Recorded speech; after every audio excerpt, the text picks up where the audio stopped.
So whilst AY the comedian is busy with his podcast, where he's interviewing the likes of Shekpeteri, I mean, failed actress as she's called, Iyabo Ojo, and also Queen May Aligwe Edoche, and others. He's battling with something. It has been reported that both husband or ex-husband and wife are having issues with custody and access to their daughter. Now, the couple broke apart. They decided to stop living together. In their own words, the children stayed with their mom based on their initial agreement, while AY had some access to the children. However, the couple could not agree on the details of access AY should have. Their disagreement led to a point where ex-wife barred AY from any access to the children. You know, when relationships break apart, the first thing that women do is to weaponize access to the children or to their children. And that's a huge mistake. It seems to be an innate something that cuts across race, tribe, ethnicity, all over. Go to the United Kingdom, go to France, go to Egypt, go to Saudi Arabia, although, come down to Nigeria, move all over the world. Most of the times, the first thing women do whenever there is a breakdown in communication or relationship or anything, doesn't matter who is at fault or who is not at fault, the first thing women do is to grab those children for themselves. All of a sudden, those children become theirs.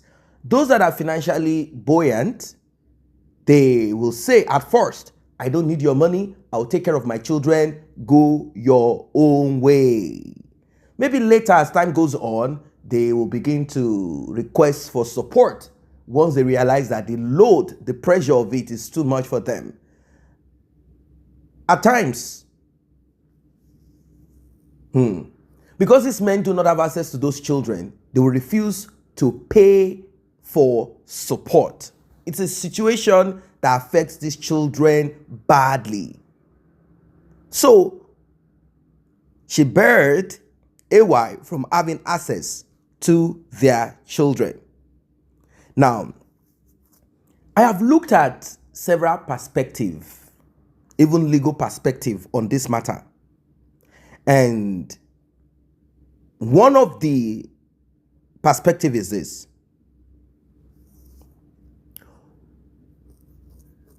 It is not wise for a man and woman or husband and wife to separate without the help of the court. This is the purpose of judicial separation. Anybody can just decide to walk away and become separated, but unless they are able to work out the formula for continued cooperation over custody, access, and support, they must seek the help of the court. If they are mature enough, if the woman is mature enough, the man is mature enough, they understand the complexity of it, and they're like, you can have access to those children whenever you want, you can pick them from school, this, that, but this is your boundary. You can't come over to the house.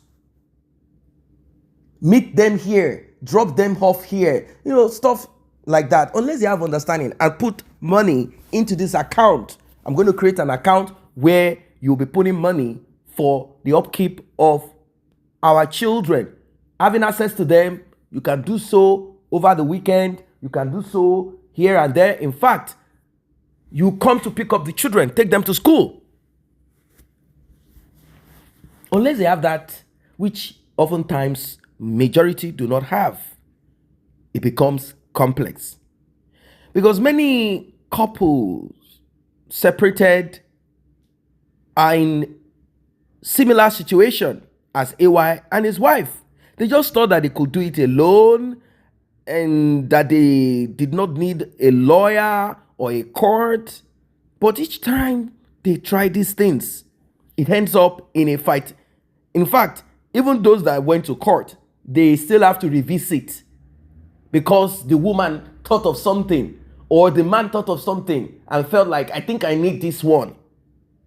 Or the woman is not responding to the order of the court, not fulfilling our own part of the agreement. There is no parent aside the one that has been established that this one is an abusive man, he's into substance abuse, he has mental illness and all of that. There is no parent at all in this world that has the right to deny the other parent access to their child or children. It is totally against the law. And it is something against the best interest of the child. The court will not allow it. However, it is difficult for couples to work this out on their own at times. Co-parenting arrangements require compromises from both parties. There must be a lot of give and take. That's the truth of it.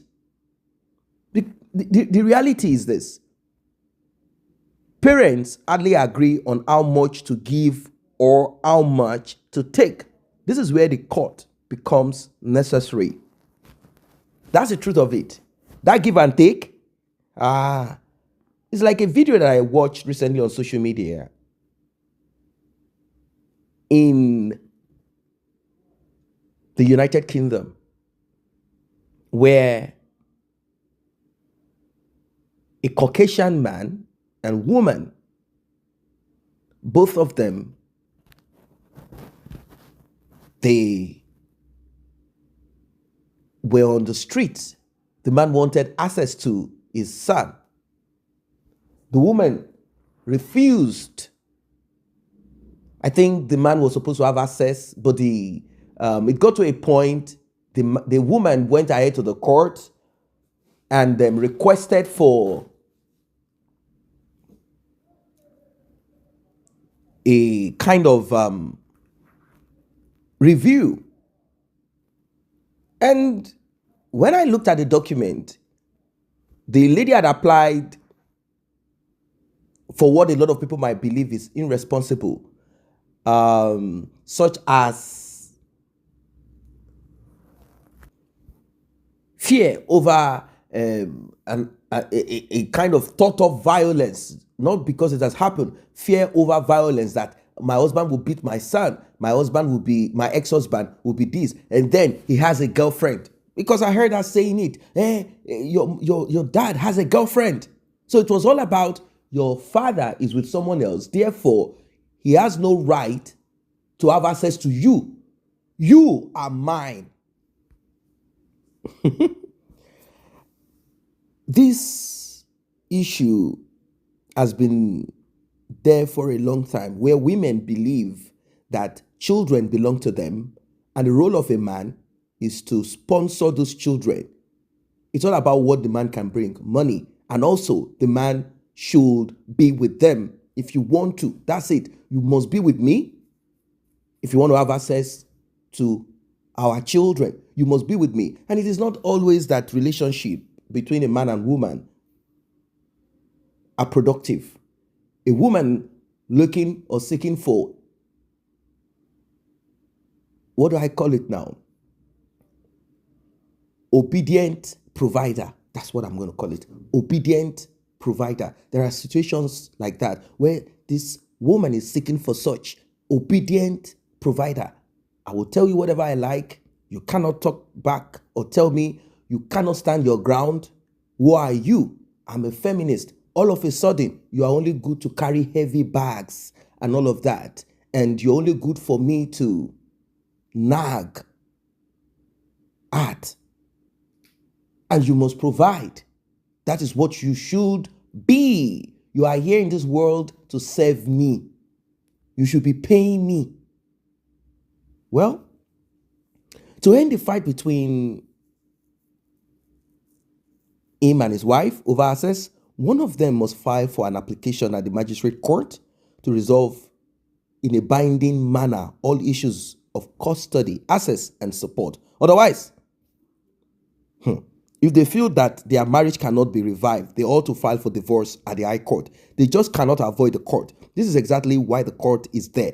The court is there to help overcome problems like what AY and his wife are going through.